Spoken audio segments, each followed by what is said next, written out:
कविता, कविता, आजा। अरे काजल तुम? हाँ आजा, मैं कॉलेज ही जा रही हूँ, चल आजा साथ चलते हैं। काजल के बार बार कहने पर कविता उसकी कार में बैठ गई।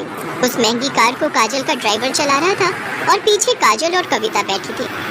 अरे वाह यार काजल, तेरी गाड़ी तो बहुत शानदार है। हाँ मेरे पापा की है, वो आज फैक्ट्री नहीं गए तो उन्होंने ड्राइवर भैया से कहा कि मुझे कॉलेज छोड़ाए। सही है यार, मैं तो इतनी महंगी कार में पहली बार बैठी हूँ। अरे अब तो बैठते ही रहेंगे, अब तुम मेरी दोस्त बनोगी। काजल और कविता एक ही कॉलेज में पढ़ते थे। अभी 4-5 दिन पहले ही उन्होंने एडमिशन लिया था। धीरे धीरे काजल और कविता बहुत अच्छी सहेलियां बन गईं। वैसे काजल बहुत ही अमीर घर से थी। उसके पापा राजीव सिंह कई फैक्ट्रियों के मालिक थे, जबकि कविता बहुत ही साधारण घर से थी। उसके पिता एक छोटे किसान थे, मगर फिर भी उन्होंने पाई पाई जोड़कर कविता का एडमिशन शहर के सबसे अच्छे कॉलेज में कराया था। काजल की अच्छी बात ये थी कि उसे अपनी अमीरी पर घमंड बिल्कुल नहीं था। फिर एक दिन, कविता जरा सुनना। हाँ क्या हुआ, बता। देखना ये घड़ी कैसी लग रही है। अरे वाह, ये तो बहुत प्यारी है। ये मैंने तेरे लिए ली है, जरा पहनकर दिखा। नहीं यार, मैं कैसे इतनी महंगी घड़ी। चुप कर और चुपचाप पहन ले, और ज्यादा मत सोच। जब तेरा मन करे तो मुझे भी दे देना कुछ। पर मेरे पास तुझे देने के लिए कुछ भी नहीं है। चल बहानेबाज, अभी मत दे पर कभी तो दे देना। अच्छा ठीक है।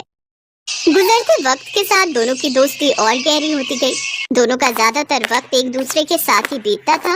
और फिर एक दिन, कविता ये लड़का कौन है यार? इससे पहले तो कभी नहीं देखा इसे। कौन? वो हैंडसम? सच में बड़ा कूल दिखता है यार। उनका नाम आकाश है और वो हमारे सीनियर है पगली। तो क्या हुआ?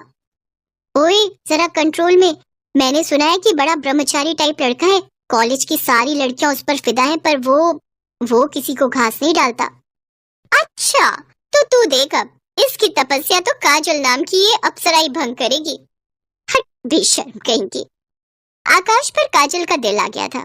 शुरू में उन दोनों में हाय हेलो हुई और फिर धीरे धीरे उनमें प्यार भी हो गया। काजल को उसका प्यार मिला तो कविता बहुत खुश हुई।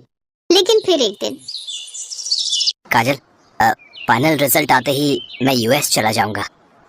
यूएस? पर क्यों?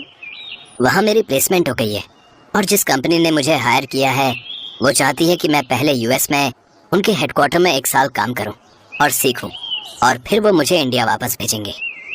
पर मैं 1 साल कैसे रहूंगी तुम्हारे बिना? कहते हैं सब्र का फल मीठा होता है पगली। अरे तू कब आई? जब तुम दोनों आशिकी फरमा रहे थे। सुन, जाने दे आकाश को। वो वहाँ नहीं जाएंगे तो जॉब कैसे लेंगे? क्यों, मैंने सही कहा ना? बिल्कुल सही। काजल बस 1 साल दे दे मुझे, फिर मैं तुम्हारे पापा से तुम्हारा हाथ मांगने आऊंगा। ठीक 1 महीने बाद आकाश काजल से विदा लेकर विदेश चला गया। काजल उसे याद करती और हसीन सपने बुनती, लेकिन होनी को तो कुछ और ही मंजूर था। अचानक काजल ने कॉलेज आना बंद कर दिया। उसका फोन भी बंद आ रहा था।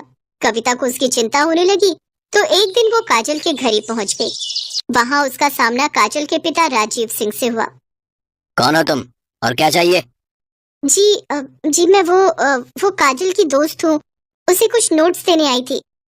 नोट्स? उनकी कोई जरूरत नहीं है, अब हो गई काजल की पढ़ाई। पर अभी कैसे? अभी तो लास्ट सेमेस्टर बाकी है ना अंकल। कह दिया ना तो कह दिया, चली जाओ यहाँ से और दोबारा कभी मत आना। कविता को कुछ समझ नहीं आ रहा था। वो उदास होकर वहां से जाने लगी, लेकिन घर के बाहर निकलते ही उसकी तरफ एक कागज की बॉल गिरी। कविता ने उस कागज को खोलकर देखा तो लिखावट काजल की थी। मुझे बचा ली कविता, प्लीज। कविता को समझ आ गया था कि कुछ तो गड़बड़ जरूर है, लेकिन उस वक्त वो चुपचाप वहां से चली गई। फिर अगले दिन एक औरत घूंघट ओढ़े और हाथ में झाड़ू लिए काजल के घर में दाखिल हुई। किसी ने उसे अंदर आने से नहीं रोका। असल में घूंघट के अंदर कविता थी, जो काजल के घर में काम करने वाली बाई बनकर आई थी। घर में आते ही उसने काजल को ढूंढना शुरू कर दिया और जैसे तैसे वो काजल के कमरे तक पहुंची गई। लेकिन कमरे का नजारा देखकर कविता हैरान रह गई। काजल का मुंह और हाथ पैर बंधे हुए थे। काजल, ये सब क्या है? किसने किया ये? कविता तू आ गई, भगवान का शुक्र है। कविता, मेरे पापा ने मेरा सौदा कर दिया है। तू तो जानती है ना कि मैं और आकाश एक दूसरे से कितना प्यार करते हैं, पर मेरे पापा अपने बिजनेस पार्टनर से मेरी शादी कराना चाहते हैं। वो 55 साल का बुढ़ा है, उसने अपनी पहली पत्नी को मार दिया था और वो मुझे भी मार देगा। हैं? पर तेरे पापा वो ऐसा कैसे कर सकते हैं तेरे साथ? उन्होंने उस बुड्ढे से बहुत बड़ा लोन लिया था जिसे वो चुका नहीं पाए, और पैसों के बदले अब वो मुझे सौंपने वाले उस बुड्ढे को। इतना कहकर काजल फूट फूट कर रोने लगी, लेकिन कविता तैयार थी अपनी सहेली को इस मुसीबत से निकालने के लिए। उसने तुरंत दिमाग दौड़ाया और अपनी साड़ी उतारकर काजल को पहना दी और खुद काजल के कपड़े पहनकर उसकी जगह बैठ गई। फिर कविता की जगह काजल आराम से घर से बाहर निकल गई। फिर कुछ देर के बाद, कौन है? अरे कमिश्नर साहब, आप यहाँ? क्या हुआ? क्या बात है? मुझे आपके घर की तलाशी लेनी है। पर तलाशी क्यों? क्योंकि मुझे खबर मिली है कि आपने यहाँ किसी लड़की को कैद करके रखा है। इतना कहकर पुलिस कमिश्नर के साथ आए पुलिस वालों ने घर की तलाशी शुरू कर दी और कुछ ही मिनटों में कविता उनके साथ खड़ी थी।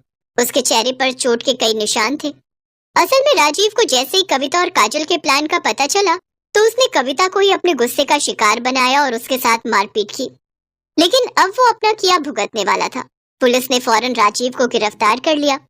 उधर आकाश को जैसे ही इन सब की खबर मिली तो वो भागा भागा यूएस से इंडिया आ गया और फिर कविता ने एक मंदिर में आकाश और काजल की शादी कराई। थैंक यू कविता, अगर तुम ना होती तो